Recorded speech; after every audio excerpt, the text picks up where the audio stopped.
only been saved from the wrath of God, దైవ ఉగ్రత నుంచి మాత్రమే నీవు రక్షణ పొందితే, and not by the life of Jesus, యేసుక్రీస్తు జీవము యొక్క జీవితం లాంటి రక్షణ పొందకపోతే, you're like that man Jesus said who laid a foundation but did not build the house. అప్పుడు నువ్వు ఎట్లాంటి మనుషుడు విశ్వాసో తెలుసా? ఒక మనుషుడు ఇల్లు కట్టాడు కానీ పునాది లేకుండా కట్టాడు. And everybody laughs at him. అందరూ ఆయన చూసి నవ్వుతున్నారు. Especially the demons in hell. ఇక విశేషముగా నరకములో ఉన్నటువంటి ఆ దయ్యాలు అవి నవ్వుతున్నాయి. Aha, look at this man. ఈ మనుషుని చూడండి. Only foundation. అతను కేవలం పునాది. Look at his life. అతని జీవితం చూడు. No better than an unbeliever's life. నిజానికి అతని జీవితము అవిశ్వాసి కంటే గొప్ప జీవితం కాదు. Look at his home life. Just like an unbeliever's life. తన దాంపత్య జీవితం చూడు, అవిశ్వాసి కంటే ఘోరమైన జీవితం. But he gets up in the pulpit and says Jesus is the savior. అయితే ఆయన ఆదివారం వచ్చిందంటే పులిపిటకి యేసు రక్షకుడు అని చెప్పి గట్టిగా అరుస్తాడు. And the devil tells the demons. అప్పుడు దయ్యము ఆ పిల్ల దయ్యాలతో ఉంటుంది. The devil tells all his demons. తన యొక్క దయ్యపు దూతలతో అంటూ ఉంటుంది, don't worry about that man. ఇదిగో ఆ మనుషుడి గురించా మీరు చింతించకండి. He's a hypocrite. అతను వేషధారి. No matter how much he preaches, there will be no lasting work. నిజానికి అతను 2 గంటలు బోధించినా అక్కడ దైవ కార్యాలు ఏం జరగవు. And so most preachers, the devil tells his demons, don't worry about them. They cannot hinder our ministry. ఈ పెద్ద దయ్యము సాతాను పిల్ల దయ్యాలతో అంటూ ఉంటాడు, మీరు ఆయన గురించి ఈయన గురించి చింతించకండి, ఎందుకంటే వారు బోధించరా ఏం జరగదు అక్కడ. Tells his demons, go after that man. అయితే వెంటనే చెప్తుంటాడు, పలానా మనుషుడి వెనక పరిగెత్తండి. And that sister, ఆయన సిస్టర్ సహోదరిని పట్టుకోండి. they are not hypocrites. వారు వేషధారులు కాదు, వారికి వెనకబడి వాళ్ళని పట్టుకోండి. They are people who value their life more than their ministry. వారి పరిచర్య కంటే తమ విశ్వాస జీవితానికి అధిక విలువనిచ్చేవారు కాబట్టి వారి వెంటబడి వారిని పట్టుకోండి. The Bible says those are the ones who can destroy our work on earth. నిజానికి మన యొక్క దయ్యపు కార్యాలను భూమి మీద లయము చేయగలిగిన వారు వీరే, వారి వెనకబడండి అంటాడు. Do you want the devil to be afraid of you? నిన్ను చూచి దయ్యం వణకాలి అని కోరుకుంటున్నావా? I want it very much. నేను ఎక్కువగా కోరుకుంటున్నాను. Because there was a time when I was afraid of the devil. ఎందుకంటే ఒక కాలం వచ్చింది, ఆ కాలంలో దయ్యం అంటే నాకు భయం ఎక్కువ ఉండేది. But a day came in my life when the Lord said the devil will be afraid of you.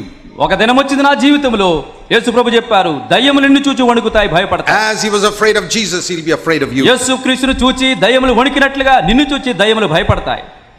You know that is God's will for every one of you. ప్రతి ఒక్కరి కొరకు అది దేవుని చిత్తం. ఈ సత్యం మీరు ఎరుగుదురా? That the devil should be afraid of you.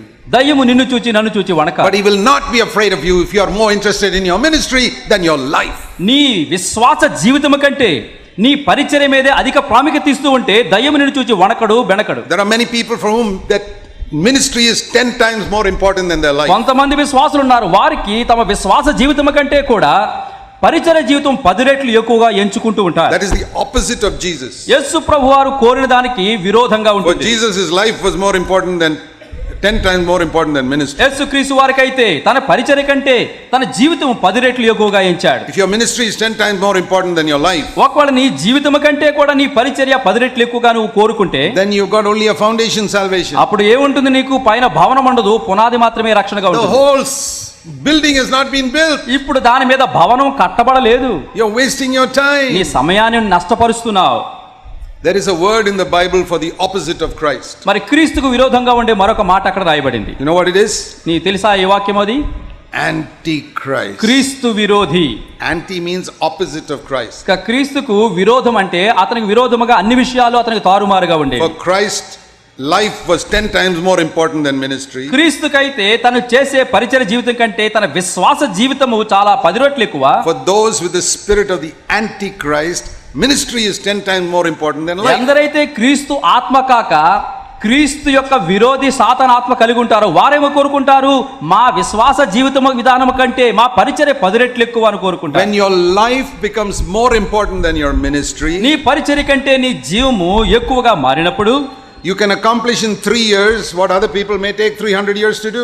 ఇతరులు 300 సంవత్సరాల్లో చేయలేని గొప్ప కార్యాలను కేవలం 3 సంవత్సరాల్లో నీవు చేయగలుగుతావు. Wherever you go, God will do something. నీవు ఎక్కడికి వెళ్ళినా ప్రభు నీ ద్వారా గొప్ప కార్యం చేస్తాడు. Whenever you stand up, God will speak through you. నీవు ఎప్పుడు దేవుని వాక్యం బోధించడానికి నిలబడినా ప్రభు నీ ద్వారా మాట్లాడతాడు. If you sit down and counsel a person for 2 minutes, there will be a word of wisdom to that person. నీవు కూర్చొని ఒక మనుషుడికి విశ్వాస సంబంధమైనటువంటి సలహాలు ఇస్తూ ఉంటే దేవుడు వాక్య జ్ఞానం ద్వారా అతనికి సహాయపడతాడు. Because you have decided my life is 10 times more important than my కారణం అక్కడే ministry. నా పరిచర్య కంటే నా యొక్క విశ్వాస జీవితం 10 రెట్లు ఎక్కువగా నువ్వు ఎంచావు.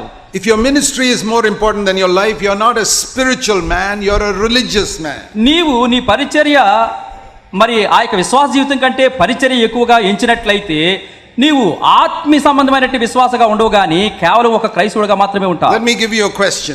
Be honest in the answer you give to yourself. నేను ఒక ప్రశ్న మీకు వేస్తాను, యథార్థంగా దానికి జవాబు ఇవ్వండి. Supposing one day ఉదాహరణకు ఒక రోజు you read your Bible for half an hour in the morning and prayed.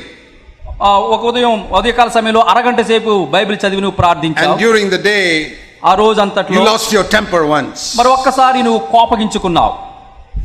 Are you disturbed? నువ్వు కలవరపడ్డావా?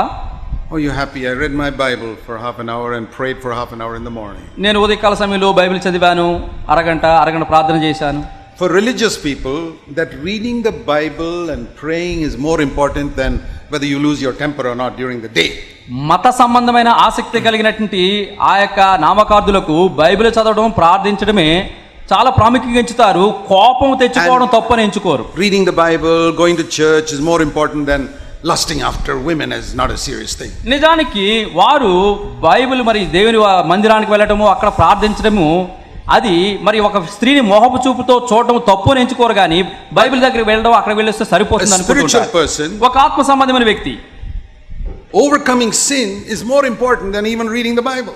బైబిల్ చదవడం కంటే మరి పాపాన్ని జయించడమే ఎక్కువగా ఎంచుతూ ఉంటారు. Of course he seeks to read the Bible. అవును, తప్పకుండా వారు బైబిల్ చదువుతూ ఉంటారు.